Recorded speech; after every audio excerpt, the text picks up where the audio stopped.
Hay un número especial en la palabra del Señor. Tal vez para algunos pasa desapercibido dada la importancia que teológicamente le hemos dado a ciertos números.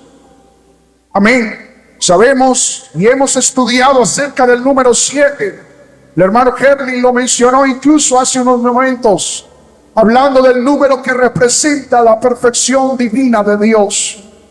También conocemos un poco acerca del número del hombre, que según lo que nos explica la Biblia, es el número 6, empezando porque fue el sexto día en que fue creado el hombre.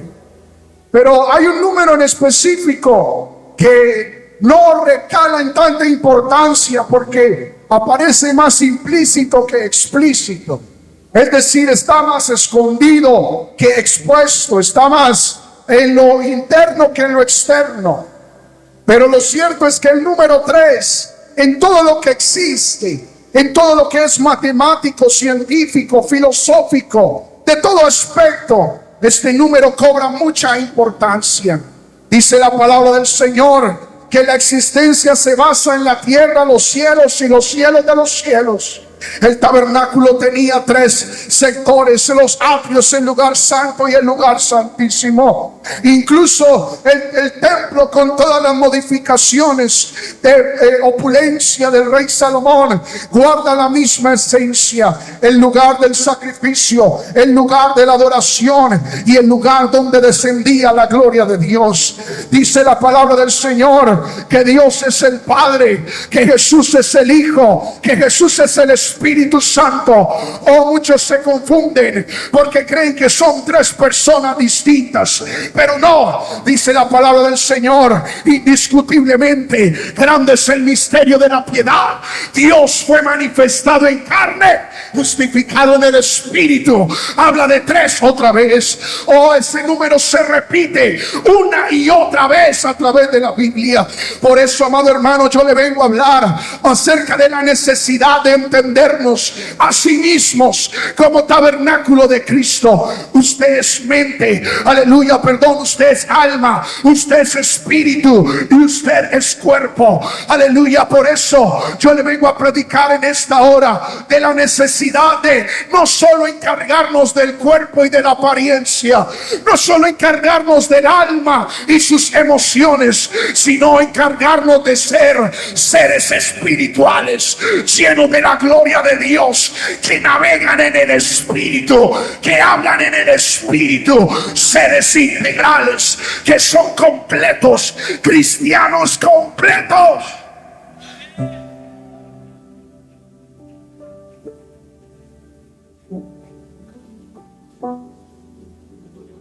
Un verdadero hacedor de avivamiento no solo se pone corbata.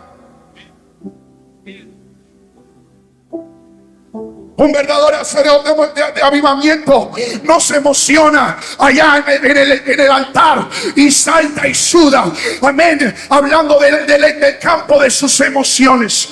Un hacedor de avivamiento ha despertado el espíritu y empieza a andar en el espíritu y ve cosas en el espíritu. Y como dice Pablo, yo no vine a vosotros con palabras de humana sabiduría, sino con demostración de poder.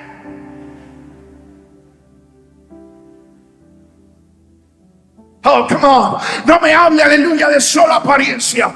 No me hable de qué hay que hacer y qué no hay que hacer. Si usted me puede demostrar que usted tiene el Espíritu, yo lo puedo catalogar a usted como un hacedor de avivamiento.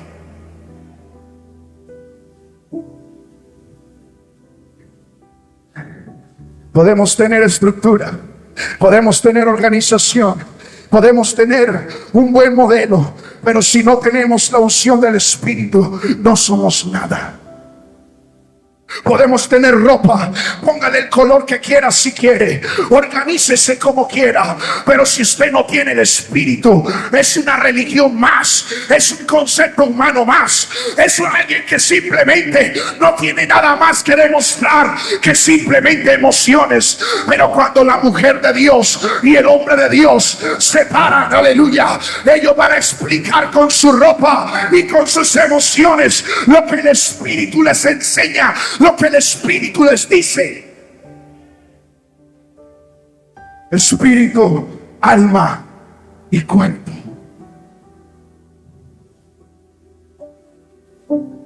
Hay solo hermanos encargados del cuerpo. Hay hermanos solo encargados del cuerpo y del alma. Pero Dios necesita hermanos encargados del cuerpo, del alma y del espíritu. Gloria al Señor.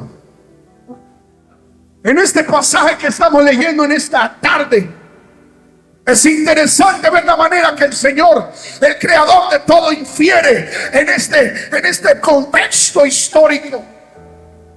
Porque dice la palabra del Señor que Elías estaba ya en su dicotomía espiritual, no sabía qué hacer, y el Espíritu vino a él, no como fuego, no como viento, no como terremoto, sino como un silbido apacible y delicado.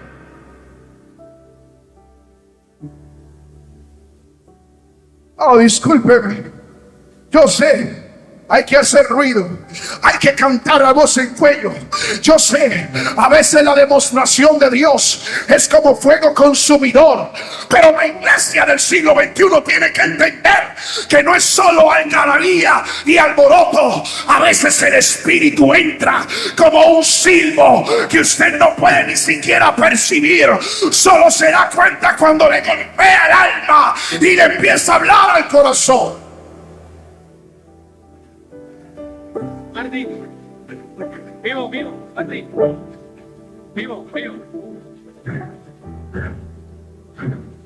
Qué pena. Pero me cansé de ver jóvenes saltando en el altar, emocionados y llorando.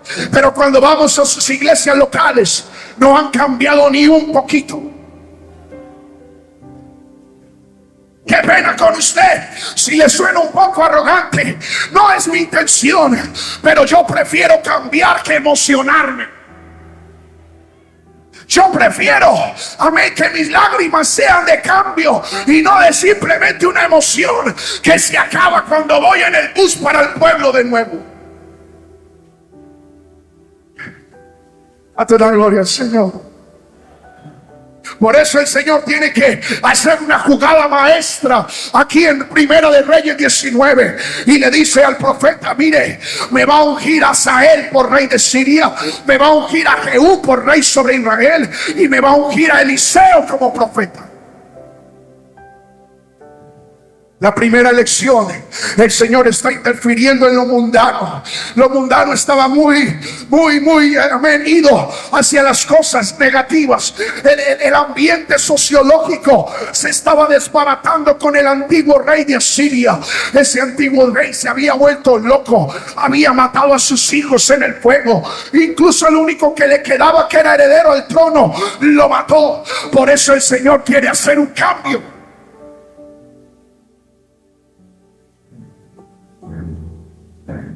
Hay gente que cree que no está en este mundo, amén, pero el Señor también se mueve en las elecciones de afuera. Por eso Él puso a ciertos hombres últimamente, porque el mundo ya se estaba yendo todavía, aleluya, un hueco más profundo. Pero Él puso a alguien como el presidente de Estados Unidos, a toda la derecha que está ganando, porque los trae para hacer juicio sobre la tierra. Pero ay, hermano, lo que pasa con ellos es que ellos pueden traer juicio hasta lo que entienden, pero lo que no entienden no pueden juiciar. Gloria a Dios, porque el presidente Trump detuvo, aleluya, el avance de la ideología de género en los niños. Gloria a Dios, porque él detuvo todas esas leyes que hacían castrar los órganos genitales de niños que creían que eran mujer y de mujeres que creían que eran hombre. Pero Trump no conoce lo que esta iglesia conoce. Trump no tiene lo que el Espíritu de Dios está en nosotros. Él no conoce esas cosas. Por eso el Señor necesita una segunda elección.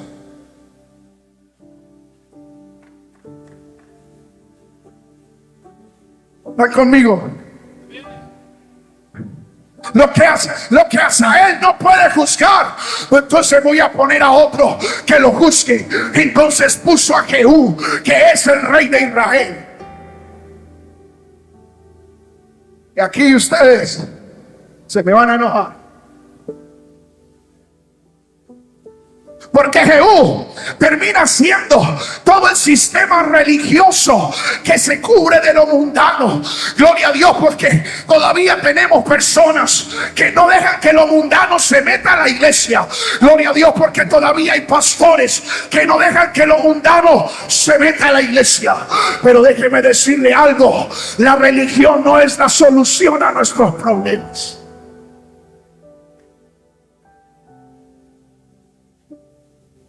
Está bien, no digan amén.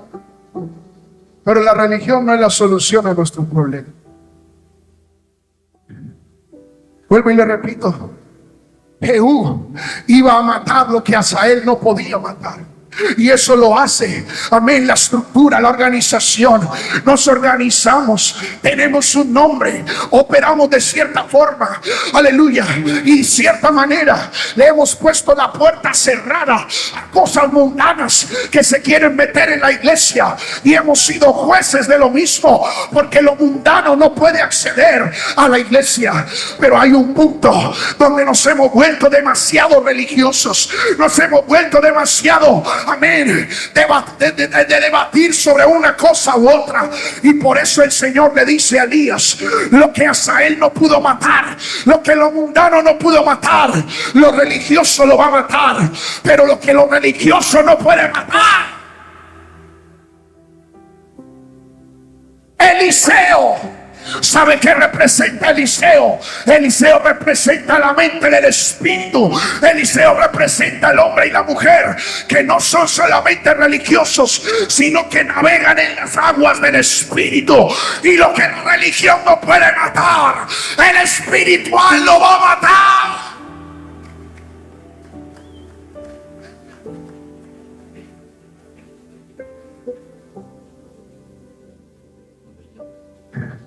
Perdóneme, yo soy fiel defensor de nuestros principios.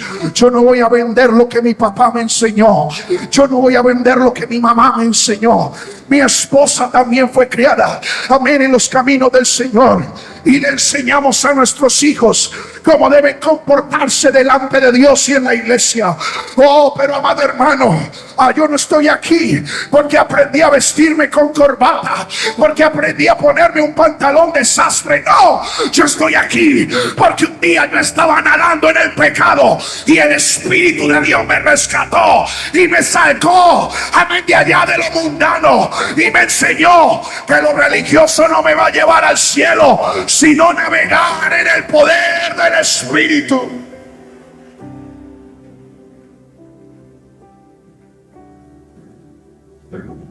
¿Cuánto damos gloria al Señor? ¿Qué está diciendo, pastor? Que no necesitamos proteger nuestro cuerpo, que no necesitamos cuidar nuestro cabello, que no necesitamos que eso. No, yo no estoy diciendo eso. Lo que le estoy diciendo es que su vida espiritual no puede depender de una falda.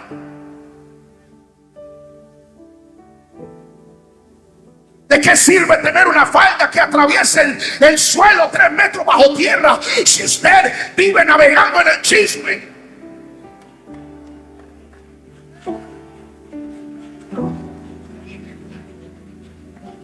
¿De qué sirve la corbata más linda si usted murmura de otra persona? Si usted se vive pensando, aleluya, ¿qué va a hacer en su mente con la mujer de su hermano? Oh, amado hermano, la religión nos protege, las normas nos protegen, y hasta aquí vamos a llegar y no vamos a dejar pasar nada. Pero yo quiero entrar a donde está el Espíritu. Yo no me quiero quedar en conceptos, yo no me quiero quedar en doctrinas de hombres. Yo quiero que el Espíritu de Dios me tome y me lleve a un nuevo nivel, que abra los ojos de mi mente, que abra los ojos de mi alma y me deje ver cosas grandes y ocultas que no conozco.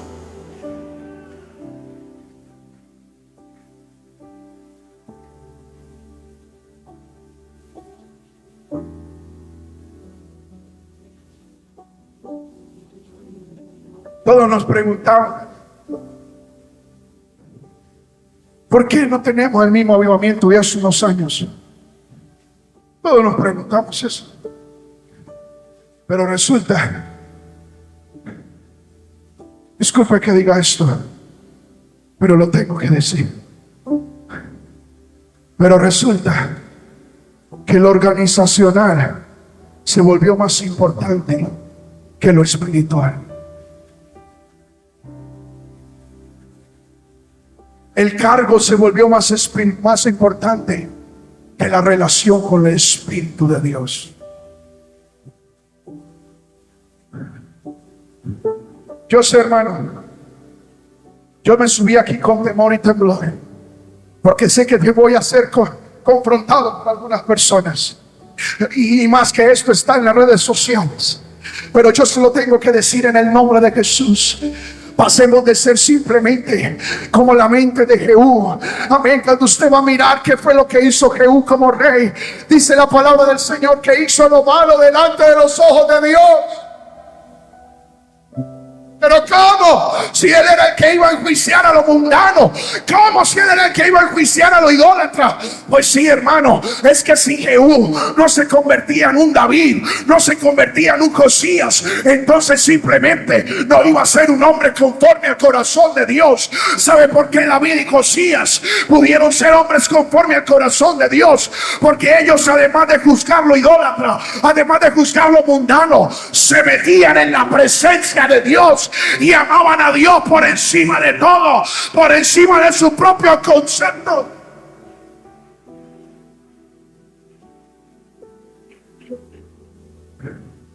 Te da gloria al Señor.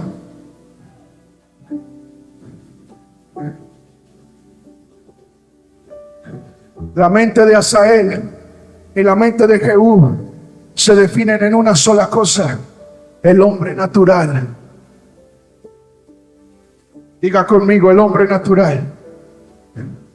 Dice 1 Corintios 2:14, pero el hombre natural no percibe las cosas que son del Espíritu de Dios.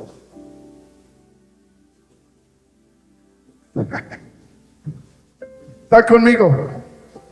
Si usted es mundano, olvídese de percibirlo del Espíritu de Dios. Porque lo mundano, lo que mantiene metido en Netflix a las 2 de la mañana, lo que mantiene hablando cosas que no son por WhatsApp, esa persona, olvídese de que va a entrar a percibir lo del Espíritu.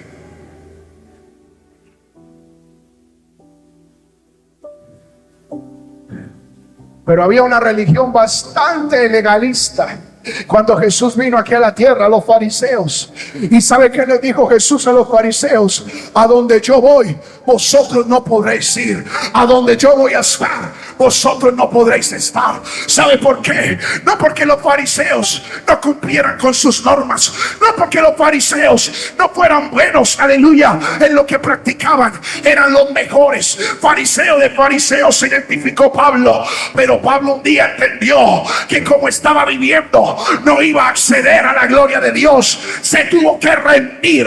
Hoy tiene que haber jóvenes aquí en la iglesia que no siguen a Cristo solamente porque siguen normas y leyes, aleluya, sino porque también han entrado en la esfera del Espíritu.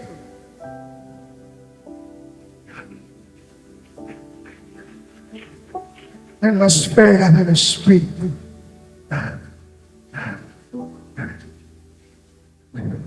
El hombre natural no percibe las cosas que son del Espíritu de Dios, porque para él son locura y no las puede entender, porque se han de discernir espiritualmente. En cambio, el espiritual juzga todas las cosas.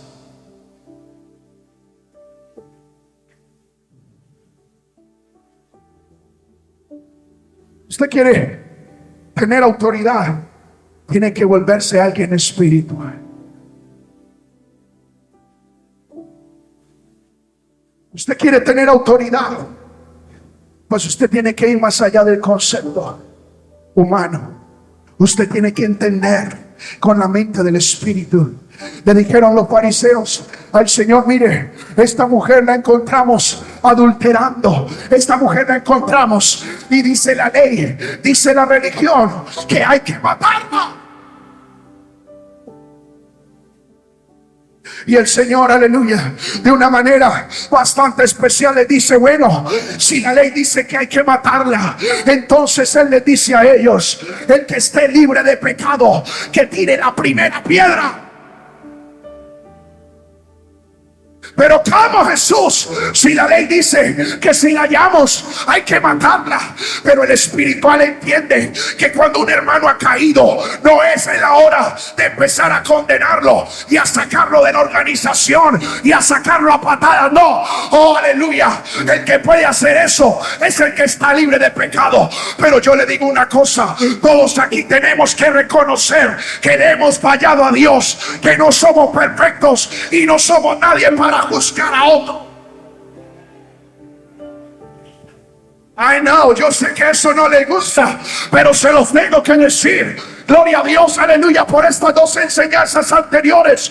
Amén. Pero si usted se quiere ir con algo determinante este día, váyase con la idea: no puedo ser más un religioso.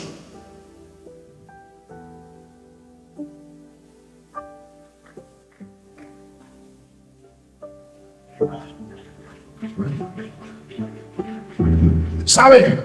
Es muy fácil pararse en el estrado a juzgar a otros. Es muy fácil pararse en el estrado a mirarle la falda a la hermana, a mirarle el pantalón al hermano, a mirarle la actitud al otro. Pero ¿qué hay de tu actitud en tu corazón? Es muy fácil pararse, aleluya, quitarle la licencia a otro. Y ahí sí hay que hacerlo, hay que hacerlo. Pero ¿dónde está el amor?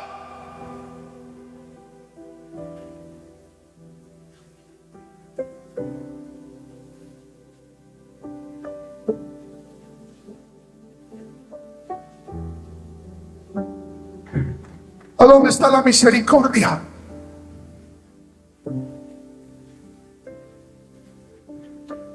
¿Por qué no te paras y recoges a tu hermano que se cayó?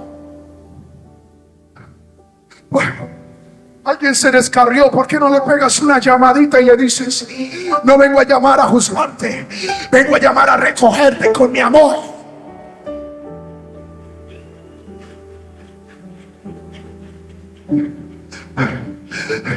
Yo repito las mismas palabras de mi consiervo, el hermano Ronald. Aleluya, él dijo lo que el hermano Ryan Crossley dijo hace unos meses: tenemos palabra, tenemos estructura, tenemos una buena organización, pero hace falta que la mente del hombre colombiano y de la mujer colombiana empiece a sentir el silbido apacible del Espíritu.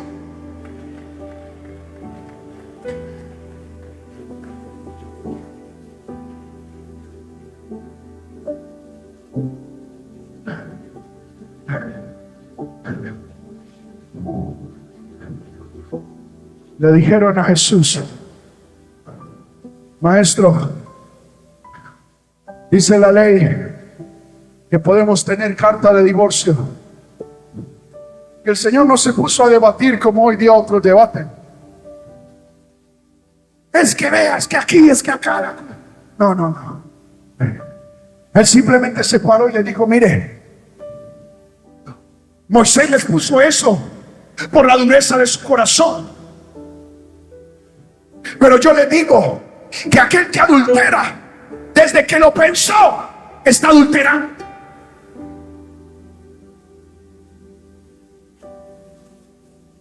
La religión le daba el espacio al adúltero de que si no lo pillaban, entonces no lo iban a apedrear, no la iban a apedrear. Pero el espiritual va más allá. Hey, aunque no te esté viendo nadie, ni tu pastor ni tu líder, compórtate, porque el Espíritu de Dios está en todas partes. Que mandarle un aplauso fuerte a la palabra de Dios.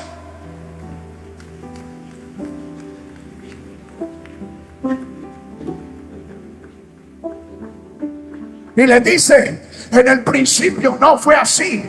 Ustedes, los de la religión, son los que han acomodado las cosas a su concepto. Pero dice el Señor Jesús: porque el Padre que los creó, hombre y mujer los creó, y dice: hasta que la muerte los separe. Amén. Los de la religión son los que cambian y dan cartas de divorcio y recasamiento y todo eso. Pero yo le digo a los jóvenes en esta hora, los espirituales saben que tienen que conseguirse una novia espiritual para que no tengan que pasar por eso del divorcio y del recasamiento.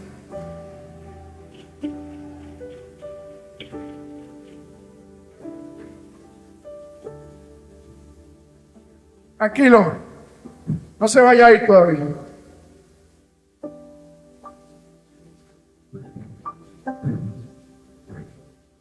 Vea, la religión se queda sin argumentos. Lo humano se queda sin argumentos. El único que discierne los pensamientos, el único que acomoda las cosas, es el Espíritu de Dios. No me diga que eres un espiritual porque vas todos los domingos a la iglesia. Eso hace parte de tu conducta cristiana. Dime que eres un espiritual cuando la voz de Dios te habla en lo profundo de tu cuarto y te empieza a revelar cosas que tú ni siquiera sabías.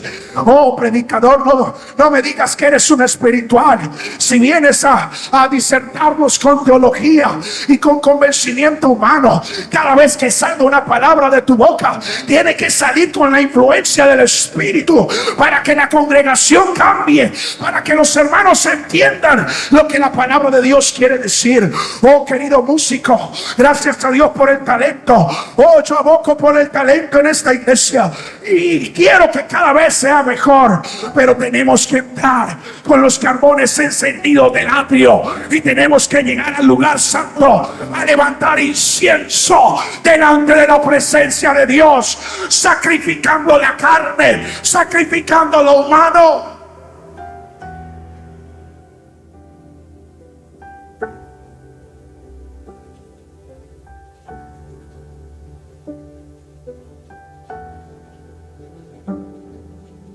¿Cuánto dan gloria al Señor? Si usted mira bien, Eliseo nunca empuñó una espada. La profecía decía que lo que se le escapara a Jehú, Eliseo lo iba a matar. Pero no estaba hablando de una muerte física. Estaba hablando de una respuesta contundente a lo religioso, a lo humano, a lo que no es del cielo, a lo que no es del reino de Dios. Hermano, ¿cómo es que Eliseo tiene la capacidad de estar rodeado la ciudad por un ejército inmenso, amén, de carros y de caballos? Y el siervo le dice: no van a matar. Pero el espiritual no está pensando en lo que está pensando el hombre natural. El espiritual ve este Coliseo rodeado de ángeles. El espiritual ve como Gabriel baja con una redoma de aceite y sana a la hermana de cáncer, como la mano de Dios toca al que está cantando, como el Espíritu de Dios fluye como ha fluido este día. Eso no lo puede reconocer un religioso o un mundano.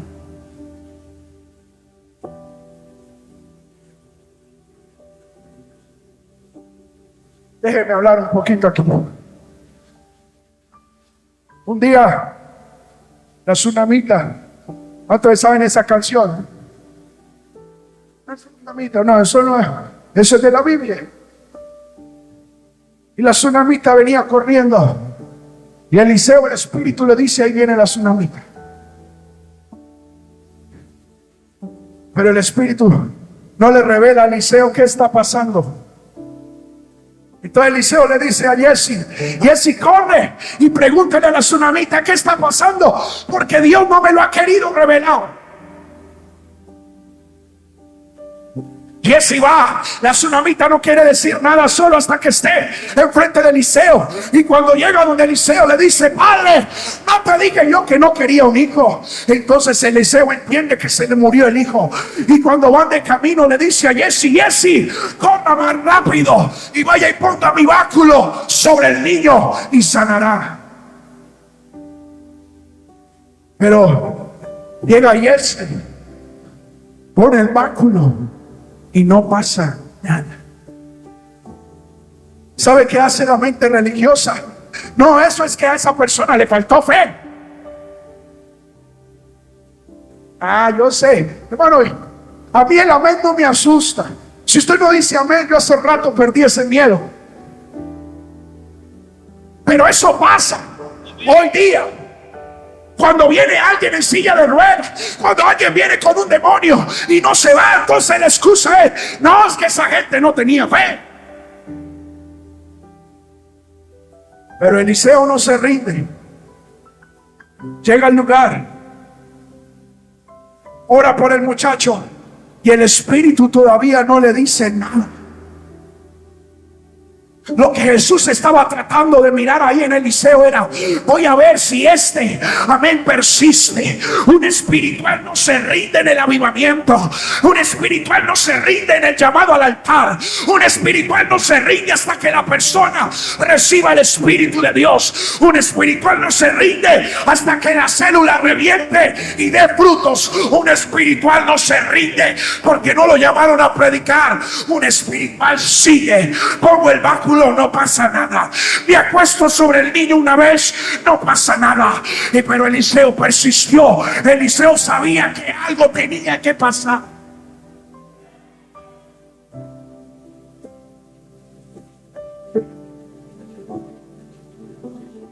El espiritual va por lo imposible. El religioso va por lo posible y lo fácil. Pero el espiritual va por lo imposible. Eliseo se acuesta la última vez y dice la Biblia que puso nariz con nariz, boca con boca, ojos con ojos, manos con manos, y oró por un momento sobre el niño. Y cuando el niño se levanta y estornuda 3 veces, va y le dice a la mujer, mire, ahí está su hijo. ¿Sabe? Ese es el milagro que más me sorprende, porque desde la primera orden, alguien como Eliseo, ese niño se tenía que levantar, pero todo estuvo encapsulado en una nube para que Eliseo no viera lo que Dios quería hacer. Dios lo hubiera podido hacer desde el primer momento, pero el espiritual dijo, oh, Dios quiere enseñar algo, y se quedó ahí hasta el final. Tiene que haber una iglesia que persista hasta el final, que no se rinda en los almas jóvenes, que no se rinda en el endemoniado, que no se rinda en el que está enfermo.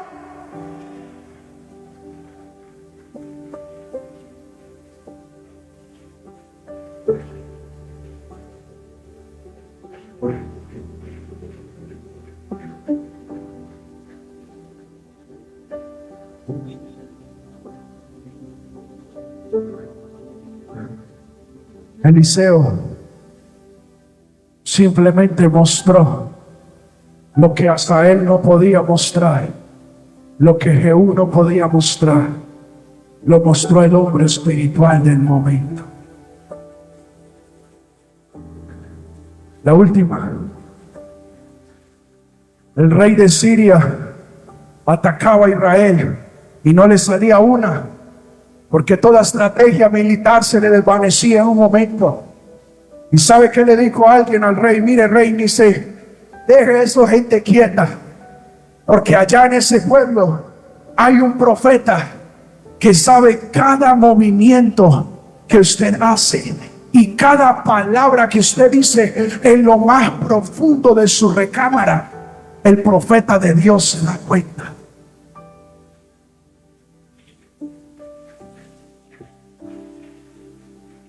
Las mamás digan amén. No, mamá, lo que le voy a decir es bueno, dígame. Usted necesita el espíritu de Eliseo, ¿sabía? Para que se dé cuenta en que anda su hijo, su hija.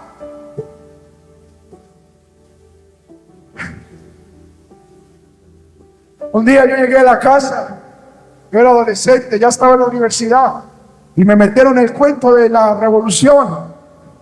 Y por allá esa tarde estuve tirando piedra al ESMAD. Cuando llegué a la casa, yo me había cambiado de ropa que había llevado previamente a la universidad. Y llegué allá a la casa y como si nada. Y mi mamá me quedó mirando. no te vi yo tirándole piedra a ese policía. Yo le dije a mi mamá, ¿quién le contó? ¿Quién vino a dejar el chisme? A mí nadie me contó. El Señor me lo mostró.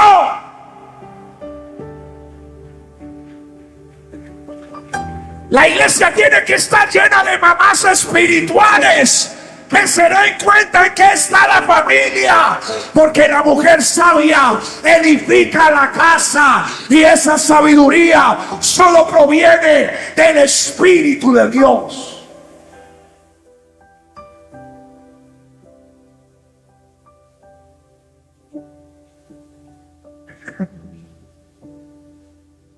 Así que, y crea que usted nos puede engañar a los padres. Hermanitos que llegan con la cara pelada y creen que el Señor ya no le dijo a uno lo que estaban haciendo allá en su casa. ¿Cierto que sí, hermano Ballester? No me dijo Dios que tú estabas en esto, esto y esto. Le dijo Eliseo a Jesse, no me mostró Dios cuando el sirio se bajó del carro y te pasó el oro y la plata y los vestidos y los escondiste. Eso solo tiene acceso la mente espiritual.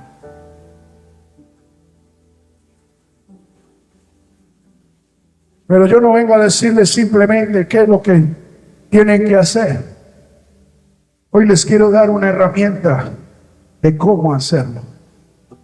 Yo invito a toda la iglesia a ponerse en pie.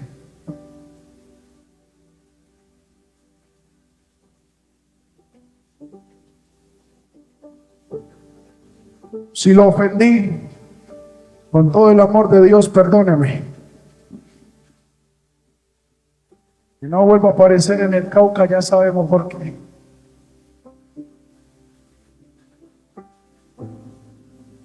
Pero esto va más allá de un sistema religioso, de un sistema organizacional. Tenemos que operar en el Espíritu de Dios.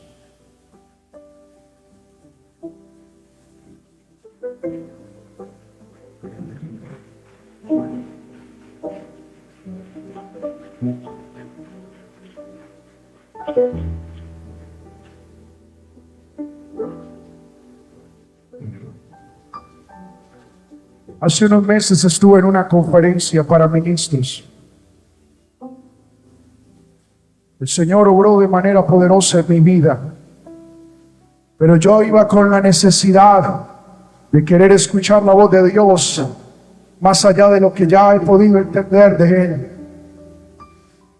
La segunda noche del evento, el Señor me llevó a la librería de esa iglesia.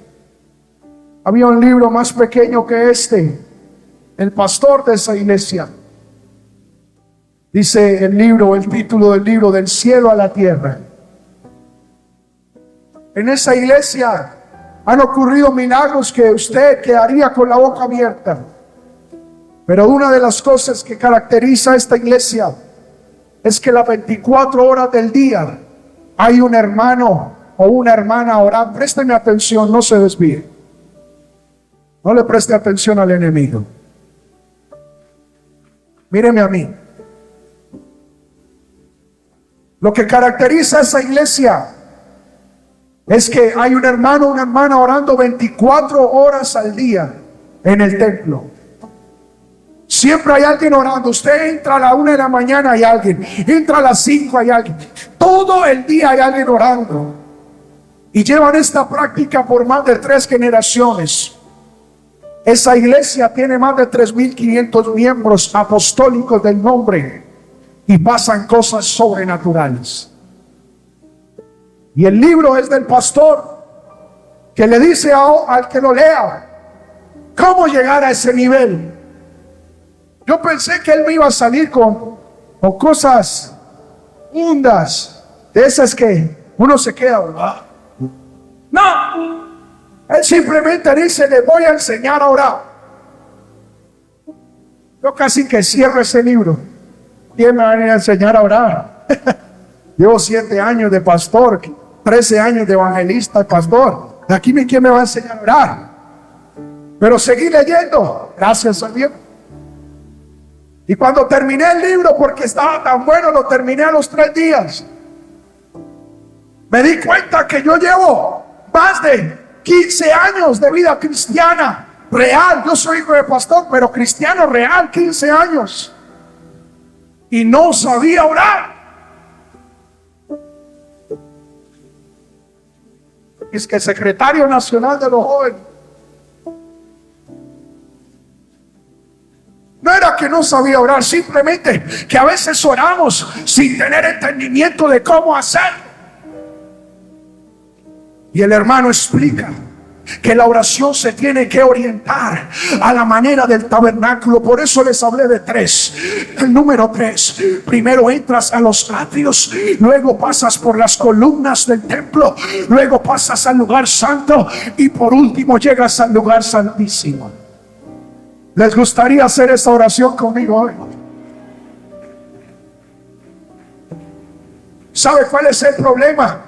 Que los cultos y nuestros eventos están orientados simplemente para la expresión en el atrio y para lo emocional que pasa en el lugar santo.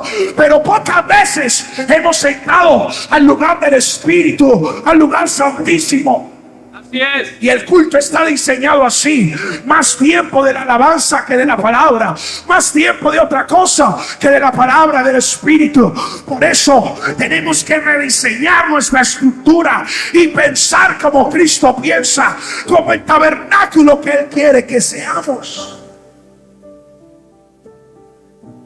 Por eso el apóstol le dijo a ellos: ¿o acaso ignoráis que vosotros sois templo del Espíritu de Dios? La primera oración que hay que hacer es cuando tú pasas por el pórtico, como dice el Salmo capítulo 100, con acción de gracias. Tienes que llegar al altar a sacrificar tu animal.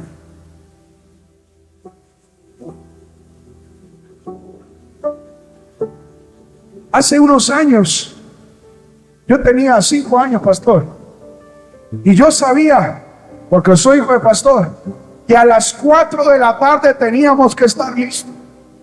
No porque la iglesia quedaba lejos, de hecho vivíamos ahí al lado de la iglesia, sino porque los hermanos llegaban a orar a las 4:05, 4:10, hasta las 7 de la noche que empezaba el culto.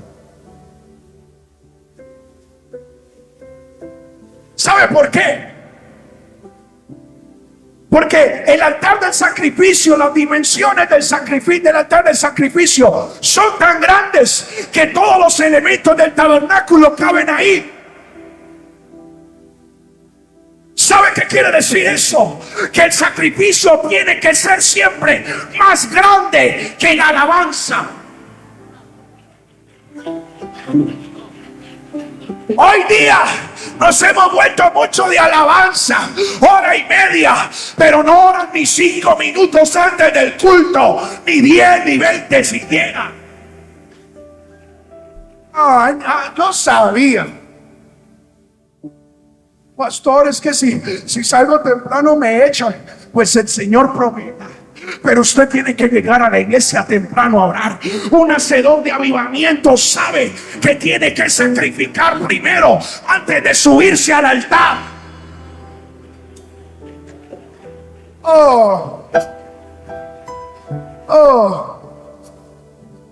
¿Cuándo fue la última vez que ayunó?